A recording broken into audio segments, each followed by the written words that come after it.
Alright guys, so I picked up or am picking up my arms and my spindles here at Old Speed in Paramount, parked here next to these other Volkswagens. Pretty cool. Let's take a look at what's over here. I see a Type 3 in there, a bus, a couple buses. Yeah, pretty cool spot. They don't have anything labeled out here, so you can't really tell that it is a machine shop for Volkswagens. But yeah, this is the address. Ooh.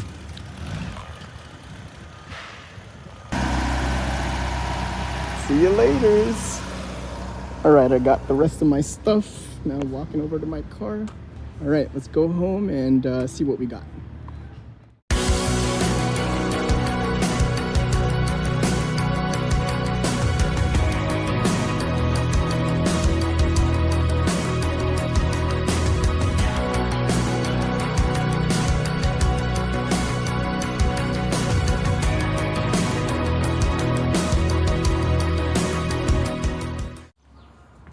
Alright guys, so I'm back home and I have pretty much everything I need to get this rebuild started.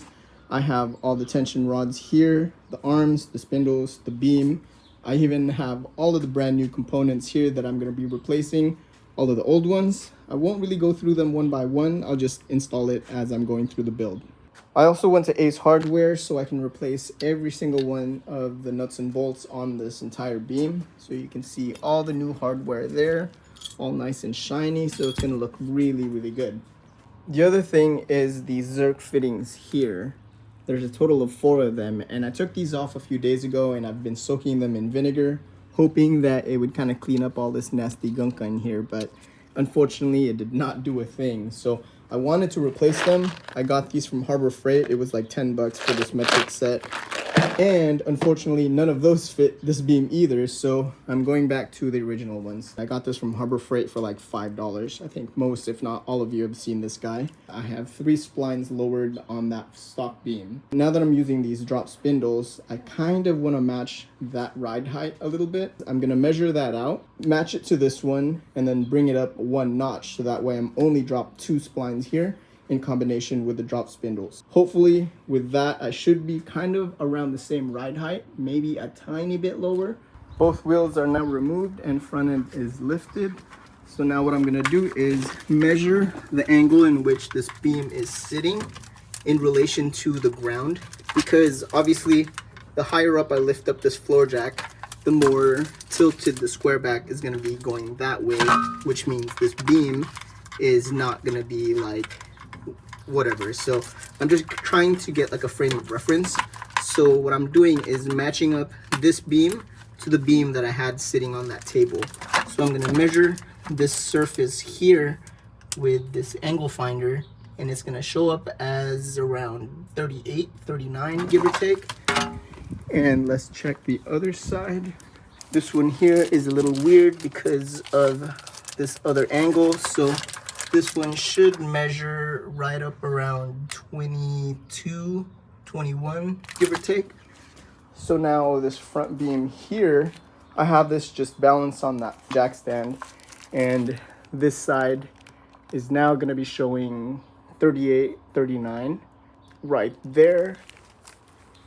And then this other side is also going to be showing 21, 22. Right there. So now that I know this completely matches that, I can then start to measure the angle of these arms down here and line it up in comparison to this one. I made sure to mark some of these areas with the paint pens, and unfortunately, because they completely cleaned everything and repainted everything, that all got covered. Before I dropped it off, I did actually take a whole bunch of pictures just to remember exactly where those lines were. That way I can still compare it to the tension rods that I marked here. So you can still see the orange on this side, and on the other side is going to be the white. Looks like they used a bunch of electric tape, which is really good. Actually looks really clean too. I did clean this before dropping off. I cleaned it to the point where there was just no more grease.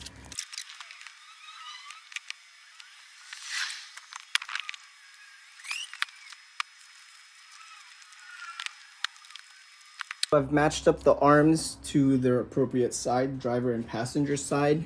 And like I showed earlier, the tension rod still had the marking on here. And I just remembered where I had previously marked this, which was right here in the middle. So I lined it up to that and remarked it. Same thing for the other side. Here on the passenger side, I used the white marker. I did have a mark here in the back before, and I also had it here, but all of that came off. So it doesn't really matter too much because I'm really just gonna be matching this one anyway. So I'm gonna measure these lower ones and then match it up to this, kind of get that gauge a little bit, and then bring it up one notch from there.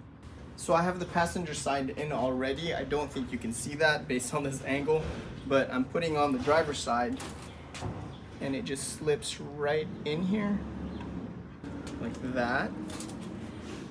And I can either just leave it hanging like this or really push it in until the splines catch. I am now gonna measure up the one in my Squareback and match it to this angle. That way I have the proper splines lined up on the inner splines. Coming over to the beam on my car, on the driver's side, right around, say 6 degrees, give or take. So let's take this over to the beam. You can see that this is way too high, so I'm gonna pull this out just a tiny bit, lower it.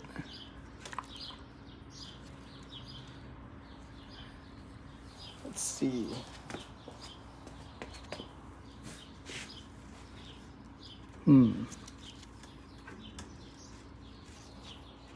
I mean, it may not be exact. I mean, this is showing 10 degrees, give or take. Oh, man.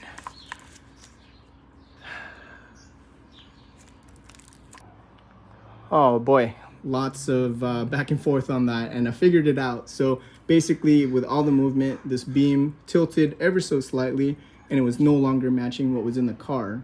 So I got that situated, and I got this reconfirmed, and it's matching exactly perfect at 5 or 6 degrees, exactly the same as what's in the car. And now that I have that confirmed, I mark this all the way across through the arm and onto the beam to signify this is adjusted to 3 inner splines dropped, which is exactly what I have over there. Beam is now sitting on its face, so it's a lot safer. It's not just gonna fall off or anything. So I have the lower arms tightly secured. I put the new hardware that I got from ISP West, that's on there, and then also this retaining bolt with this little cap thingy, and that holds the other arm in place there. Same thing over here, so if I yank on this, it's not gonna come off, it's not gonna fall off. We're good to go. So next thing is gonna be putting on the upper arms along with that tension rod, and that one's a lot easier to work on because it doesn't need to go in any specific angle or anything, since it's kind of like free floating. Moving on to the upper arms, and I just want to show the difference between the two, between driver and passenger sides. The driver's side is not going to have a hole up here, and the passenger side does have a hole. And the reason for that is the way that the tension rod is actually mounted into it. You'll see one end does not have a threaded hole here, but on the back side of it, or the other end, has one. And the one with the thread goes to the arm that has a hole, because you can see even right here, there's a circle right there, and you can see that's where this bolt actually sits and retains that in place. This one just goes in like this.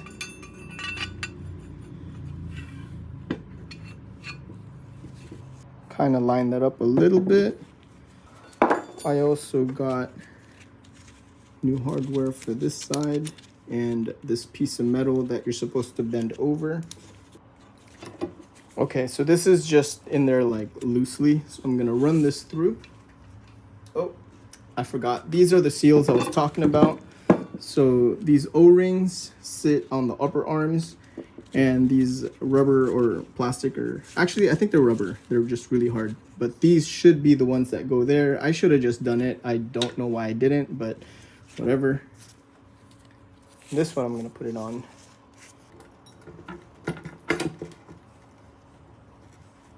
And as I'm pushing this in, I want to make sure this arm doesn't get shoved out. In this case, it did.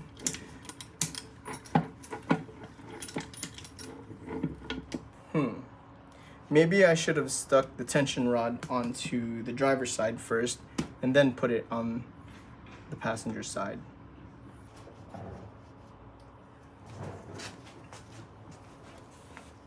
There we have it. So yeah, definitely put the driver's side in first, bolt it in, shove it through, and then put the passenger side in. It should just swing around pretty easily like that. Now the next thing is working on getting the spindles installed onto these arms. And what connects that are these ball joints here. And there's two different part numbers for all four. So you'll see 311, 405, 371. Those go on the lower arms. And then let's see, this one here is 311, 405, 361. That goes on the upper arms. I got two different brands. That's unfortunately just all they had in stock. So the upper ball joints here, I got the Melee or whatever brand, and lowers I got O-caps. I've had O-caps before. Matter of fact, all four of my ball joints in there are O-caps. Now the good thing with these uppers is that it comes with a new nut here, but no washer, and these O-caps actually don't come with any. So I am gonna reuse two of the nuts from my original ones that came off this beam and all four of the washers. I'm gonna put on this ball joint. This is the upper, let's see. Yep, 361, that goes on the top. And you'll see that this is actually not a perfect circle. And the same thing with inside here. So you have to consider that when installing that ball joint, along with the washer through here. Just hand tight is fine for now. And then the lower ball joint here. Let's see if we can put the spindle on. I think maybe because they painted the inside here, I may have to stretch this out just a little bit in order for the ball joint to fit through this hole. Let's work on the driver's side.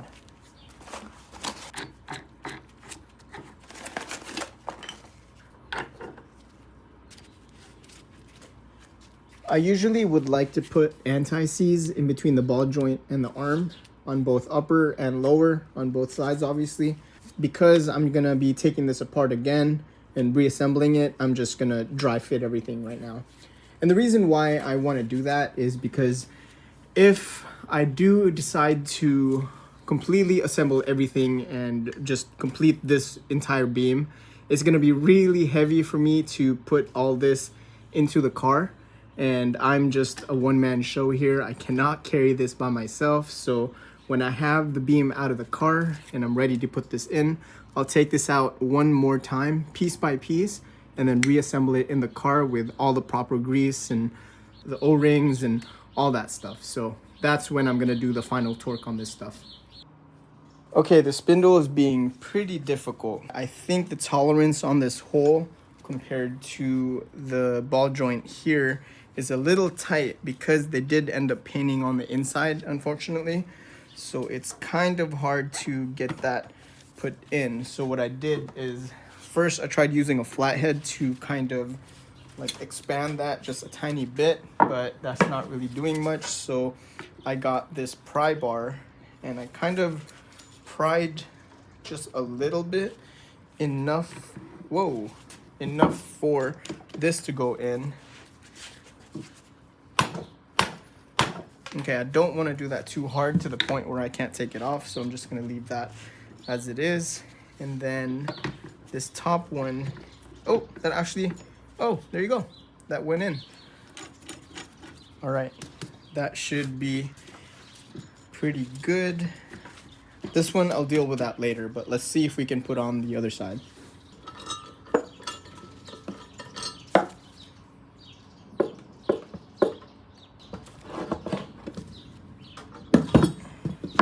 All right, so same thing as the other side. I got the top side put in pretty easily, and the bottom just needs a little bit more elbow grease. But That's pretty much put in, not too bad.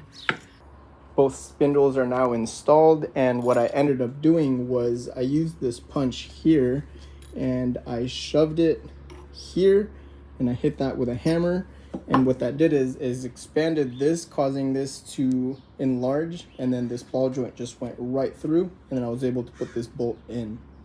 I'm actually not even sure why the bottoms on both sides was so hard to do compared to the tops.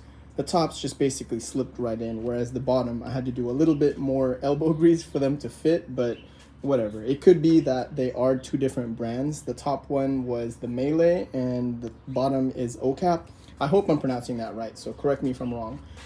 So I still do have my old shocks. These are, let's see, these are KYB gas adjust. These were actually NOS from a kingpin bug, and I used these when I first lowered the Squareback because these are technically a shorter shock and it's supposed to help with the ride height and everything, but the fact that these are gas, they just made it so damn bouncy. I mean, this one here I updated to the MP oil-filled shocks and they're so much better for me. The shocks actually went in way easier than I thought. I actually thought I was going to need to shave off a bit of the paint on the stud here because they did paint that instead of masking it off, but it still went in like no problem at all, so that should be okay. Again, these shocks are just going to be temporary. I have no intention in using these gas shocks because it's just way too bouncy for my liking. I'm just putting them on just for fitment purposes. I'm going to be eventually using those MP shocks that are in the Squareback now. So this is pretty much going to be the end of the beam reassembly. It's for the most part like 90, maybe 80% complete. So the last things I need to do on here is just the entire brake components.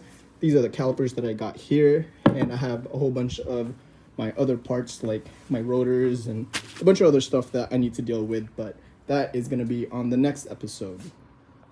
Before I close this one off, I do want to give some shout outs to a couple people that have been super helpful to this build so far.